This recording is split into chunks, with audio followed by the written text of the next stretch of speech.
ये कहानी एक लड़के के बारे में है जिसका नाम होता है एरन। एक दिन एरन हाइकिंग के लिए एक जगह पर जाता है और वो जगह पूरी तरह से वीरान होती है। वहाँ पर दूर दूर तक कोई भी नहीं होता और जब एरन हाइकिंग कर रहा होता है तो तभी उसे वहाँ पर दो लड़कियाँ दिखाई देती हैं। असल में ये लड़कियाँ अपना रास्ता भूल गई थी। तब एरन उनसे पूछता है क्या मैं तुम्हारी कुछ हेल्प कर सकता हूँ। तब ये कहकर फौरन एरन उन लड़कियों के पास जाता है। यहाँ पर एरन उनकी हेल्प करते हुए उन्हें सही रास्ता बताता है और फिर वो इन्हें गाइड करते हुए इन्हीं के साथ आगे के सफर पर निकल जाता है। और जब ये काफी आगे निकल जाते हैं तो एरन इन्हें बताता है कि मैं एक और रास्ते को जानता हूँ और मैं गारंटी देता हूँ कि आपको सफर में बहुत मजा आने वाला है। और अब ये तीनों माउंटेन पास के जरिए आगे बढ़ना शुरू कर देते हैं और ये रास्ते काफी नैरो यानी तंग होते हैं। और जब ये तीनों थोड़ा आगे पहुँचते हैं तो एरन वहाँ से कूद जाता है। तब ये देखकर वो दोनों लड़कियाँ डर जाती हैं क्योंकि उन्हें ऐसा लग रहा था कि शायद एरन गिर गया है। लेकिन तभी एरन नीचे से उन्हें आवाज लगाता है। असल में वहाँ पर बहुत सारा पानी था, वो जगह एक पूल थी। अब एरन उन दोनों को भी नीचे कूदने के लिए कहता है। तब ये दोनों लड़कियाँ एक एक करके पानी में कूद जाती हैं और ऐसा करने में उन्हें बहुत मजा आता है। वो वहाँ पर काफी एंजॉय कर रहे होते हैं। इसके बाद ये तीनों अपने सफर पर आगे निकल जाते हैं। अब वहाँ से निकलने के बाद एरन को हाइकिंग के लिए आगे जाना होता है और उन दोनों लड़कियों को अपने घर जाना होता है। तो इसीलिए ये लोग यहाँ पर अलग अलग होने से पहले सेल्फी बनाते हैं। एरन उनसे पूछता है क्या हम लोग दोबारा कभी मिलेंगे। तब उनमें से एक लड़की कहती है कि कल हमारी रात एक पार्टी है जिसमें कि तुम भी आ सकते हो। इसके बाद एरन उन दोनों लड़कियों को गुड बाय कहकर वहाँ से निकल जाता है। एरन अब माउंटेन पास से आगे बढ़ रहा होता है। वो काफी खुश होता है, वो इस हाइकिंग को काफी एंजॉय कर रहा होता है। लेकिन यहाँ के रास्ते बहुत ही ज्यादा तंग और खतरनाक होते हैं। और जब एरन दो तंग पहाड़ियों से नीचे उतरता है तो वहाँ पर एक बड़ा सा पत्थर होता है और जब एरन उस पत्थर का सहारा ले रहा होता है तो तभी वो पत्थर खिसक जाता है, जिसकी वजह से अब बेचारा एरन नीचे गिरने लगता है। और वो पत्थर जिसका एरन ने सहारा लिया था वो भी उसके साथ साथ आकर उसके हाथ पर गिर जाता है, उसके राइट हैंड पर। और अब एरन का हाथ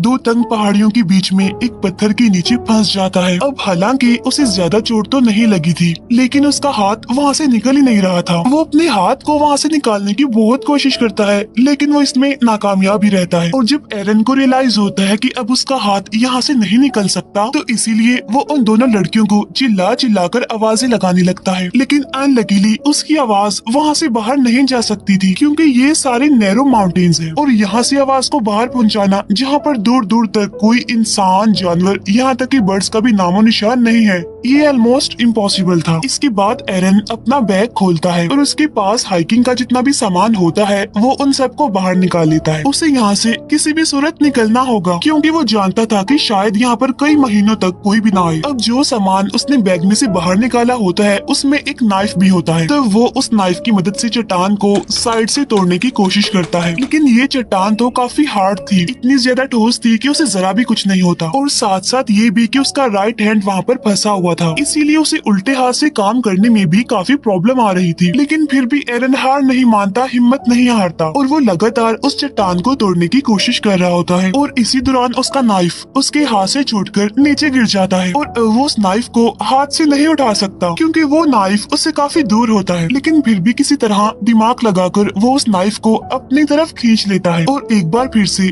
चट्टान को काटने लगता है। लेकिन वो इस काम में पूरी तरह से नाकामयाब रहता है अब क्योंकि वो चट्टान इतनी ठोस थी कि उसकी नाइफ की धार भी पूरी तरह से खत्म हो चुकी थी। और अब देखते ही देखते रात हो जाती है और एरन को यहाँ पर फंसे हुए काफी घंटे गुजर चुके थे। उसे कुछ समझ नहीं आ रही थी, उसे कुछ नहीं पता था कि वो यहाँ से कैसे निकल सकता है, इसीलिए वो लगातार अपने हाथ को वहाँ से निकालने की कोशिश करता रहता है। ऐसे ही करते करते अगली सुबह भी हो जाती है और अब यहाँ पर एरन को फंसे हुए 25 घंटे हो गए थे लेकिन स्टिल उसे निकलने का कोई रास्ता नहीं मिल रहा था। लेकिन फिर वो अपने कैमरा को ऑन करता है और उसमें रिकॉर्डिंग करना शुरू करता है जिसमें वो कहता है कि पिछले 25 घंटों से मैं यहाँ पर फंसा हुआ हूँ और कोई भी नहीं जानता कि मैं यहाँ पर हूँ क्योंकि मैंने अपने यहाँ पर आने का किसी को भी नहीं बताया था। साथ साथ मेरे पास खाने का सामान भी बहुत ही कम है और पीने के लिए भी सिर्फ 400 से 500 ml पानी है। अब जब वो ये सब कुछ रिकॉर्ड कर रहा होता है तो उसे ऊपर से किसी की आवाज सुनाई देती है। इसी वजह से एरन जोर जोर से चिल्लाने लगता है लेकिन उसका चीखने का चिल्लाने का कोई फायदा नहीं होता क्योंकि वहाँ पर तो कोई होता ही नहीं है। कुछ घंटों के बाद वहाँ पर फिर से रात हो जाती है जहाँ पर एरन को भूख लगने लगती है और उसके पास खाने का जितना भी सामान बचा हुआ था वो उसे खाने लगता है। तब उसे याद आता है कि आज रात उन लड़कियों ने मुझे पार्टी में इनवाइट किया था जहाँ पर जाहिर सी बात है कि वाइन भी होगी। और अब एरन उस पार्टी को इमेजिन करने लगता है और तो और और वो अपने आप से बातें भी करता है।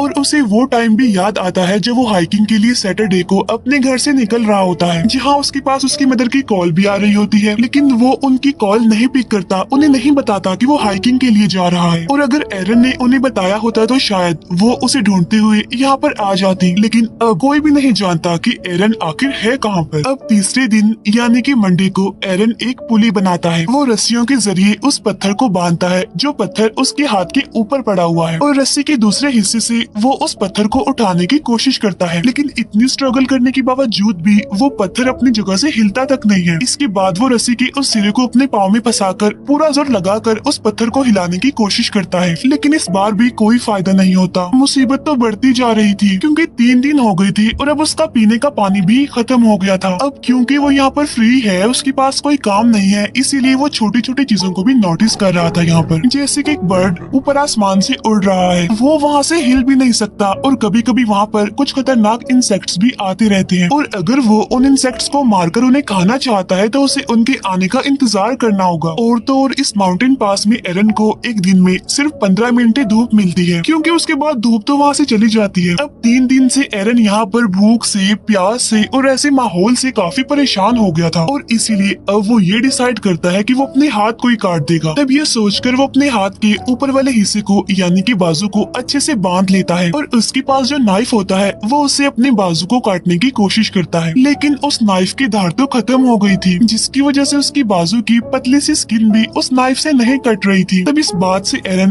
काफी डिसअपॉइंटेड हो जाता है, और इसीलिए वो कैमरा में रिकॉर्ड करता है कि कभी भी सस्ते टॉयज मत खरीदना, क्योंकि ये तो बेकार होते हैं, किसी काम के नहीं होते। अब इस तरह करके एक और दिन गुजर जाता है, और जब रात होती है तो एरन को अपने पुराने दिन काफी याद आ रही होते हैं। उसे अपनी फैमिली, अपनी बेस्ट फ्रेंड और अपने बहुत सारे फ्रेंड्स याद आ रहे होते हैं, और जब वो लोगों को याद कर रहा होता है तो ऊपर आसमान में बादल आ जाते हैं, और देखते ही देखते बहुत जोरों से बारिश होने लगती है, क्योंकि एरन के पास पानी खत्म हो गया था, इसीलिए वो अपनी बोतल में पानी भरने लगता है, और उन तंग माउंटेन्स में भी पानी आने लगता है जहाँ पर एरन फंसा हुआ था। और अब देखते ही देखते पानी का लेवल बढ़ता जा रहा था, जिसकी वजह से एरन उसमें डूबना शुरू हो जाता है। अब क्योंकि पानी में ग्रेविटी कम होती है, इसीलिए हम भारी से भारी चीज को भी आसानी से उठा सकते हैं। तब एरन भी पानी के अंदर जाकर उस पत्थर को उठाने की कोशिश करता है, और काफी मुश्किलों के बाद वो उस पत्थर को उठा लेता है, जिसकी वजह से फौरन उसका हाथ भी वहाँ से बाहर निकल जाता है। तब एरन वहाँ से निकलकर अपनी गाड़ी की तरफ भागता है। वो अपनी गाड़ी में बैठकर उस जगह से निकल जाता है, लेकिन ये सब कुछ एक ड्रीम था उसका, क्योंकि ऐसा कुछ नहीं होता। अभी भी वो उन्हीं माउंटेन पास में फंसा हुआ था, और वो एक बार फिर से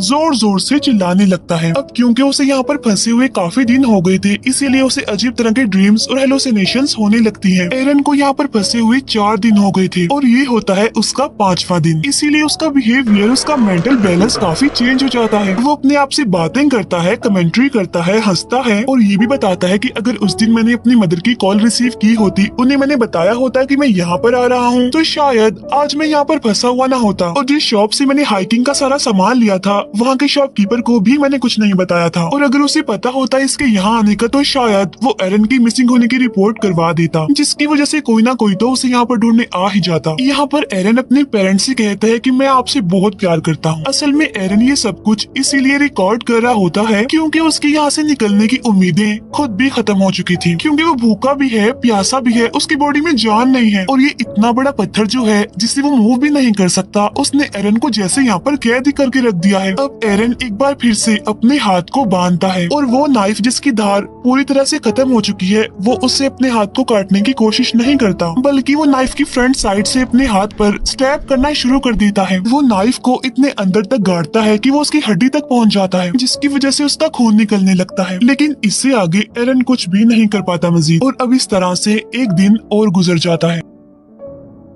और जब छठा दिन आता है तो एरन की हालत काफी खराब होती है, वो काफी कमजोर पड़ गया था, और अगर वो अब यहाँ से नहीं निकला तो वो बच नहीं पाएगा। तब यहाँ पर एरन ये भी सोचता है कि शायद ये पत्थर पूरी जिंदगी से मेरा ही इंतजार कर रहा है। जब से मैं पैदा हुआ हूँ ये माउंटेन पास मेरा ही इंतजार कर रहा था, और शायद मेरी डेस्टिनेशन यही है। और अब वो वहाँ चट्टान पर रिप रेस्ट इन पीस लिख देता है, साथ साथ वो अपनी डेट ऑफ बर्थ भी लिखता है और अपना नाम भी, क्योंकि अब उसे यकीन आ चुका था कि वो यहाँ से जिंदा बचकर वापिस नहीं जा जा पाएगा। साथ साथ उसकी पूरी हिम्मत टूट चुकी थी, वो काफी निढाल भी हो गया था। फिर नेक्स्ट डे यानी छठे दिन जब उसे हल्का सा होश आता है तो उसे कुछ विजन्स दिखाई देने लगते हैं। तब उस विजन में उसे एक छोटा बच्चा दिखाई देता है जो कि असल में एरन का फ्यूचर सन होता है। तब एरन देखता है कि वो अपने बच्चे के साथ खेल रहा है, जिसकी वजह से वो इमोशनल हो जाता है और अब उसके अंदर एक पावर डेवलप होती है और इसीलिए वो अपने फंसे हुए हाथ को ऑपोजिट साइड पर पुश करना शुरू करता है। ऐसा करके वो अपने हाथ की हड्डी को तोड़ देता है और उसके पास जो चाकू होता है उस पर भी उसने धार लगा ली होती है और अब आहिस्ता आहिस्ता करके वो अपने हाथ को काटना शुरू करता है और अब इस तरह करके वो अपने हाथ को अपनी बॉडी से अलग कर देता है और आज छठे दिन वो अपने हाथ को सेक्रीफाइस करके इस पत्थर से खुद को आजाद कर लेता है। अब वहाँ से निकलने से पहले वो अपने हाथ की पिक्चर भी बनाता है, उस हाथ की जो अभी भी उस पत्थर में फंसा हुआ है। और अब एरन बड़ी मुश्किल से इन माउंटेन पास से बाहर निकलता है और बाहर निकलकर वो देखता है कि वहाँ पर बारिश का कुछ पानी पड़ा हुआ है। तब एरन वहाँ पर जाकर वहाँ से बहुत सारा पानी पीने लगता है, क्योंकि पिछले 6 दिनों से ना उसने कुछ खाया था और ना ही पानी पिया था, इसीलिए आज वो जी भर के पानी पीता है। और इसके बाद वो वहाँ से आगे निकलता है और उसी आसमान में उड़ता हुआ वो बर्ड भी दिखाई देता है, जिसे वो हर रोज माउंटेन पास से देखा करता था। और आज वो खुद को भी उस बर्ड की तरह आजाद समझ रहा था, लेकिन अभी भी उस एरिया से निकलना कोई आसान नहीं था, क्योंकि वो जगह काफी बड़ी और बंजर थी। लेकिन अभी भी एरन हिम्मत नहीं हारता और इतना ज्यादा पेन में होने के बावजूद भी वो आगे बढ़ता रहता है। और तभी उसे एक फैमिली दिखाई देती है जो कि हाइकिंग के लिए यहाँ पर आई हुई थी। तब एरन उन्हें आवाज लगाता है और वो भागते हुए उसकी तरफ आते हैं। वो एरन की मदद के लिए सिक्योरिटी को बुलाते हैं और इसके बाद वहाँ पर एक हेलीकॉप्टर आता है और फिर एरन को वहाँ से हेलीकॉप्टर के जरिए हॉस्पिटल ले जाया जाता है। फिर हमें कुछ टाइम बाद का सीन दिखाया जाता है जहाँ पर एरन बिल्कुल ठीक हो गया था और एरन ने जो अपने बच्चे के विजन देखे थे वो भी सच हो जाता है, क्योंकि 3 साल बाद एरन एक लड़की से मिलता है और उन दोनों की शादी हो जाती है। इसके बाद एरन का एक बेटा होता है जो सेम टू सेम उसी बच्चे जैसा होता है जिसे एरन ने अपने विजन्स में देखा था। अब इन 6 दिनों में एरन ने मौत को बहुत करीब से देखा, लेकिन उसके बाद भी एरन अपना पैशन नहीं छोड़ता। वो अभी भी क्लाइंबिंग करता है, हाइकिंग के लिए जाता रहता है और वो जहाँ भी जाता है ये नोट जरूर लिखता है कि वो कहाँ कहाँ पर जा चुका है। अब यहाँ पर मैं आपको एक शॉकिंग बात बताती हूँ, वो ये कि ये कहानी एक रियल इंसिडेंट पर बेस्ड है। यानी ये सच है कि एरन 6 दिनों तक उन माउंटेन पास में फंसा रहा। वहाँ उसने बड़ी मुश्किल से अपना टाइम गुजारा और उसने उन चट्टानों पर अपनी डेट ऑफ बर्थ और अपने मरने की डेट भी लिख दी थी, क्योंकि उसे यकीन जो हो गया था कि वो यहाँ से जिंदा बचकर वापस नहीं जाएगा। और जिस पत्थर के नीचे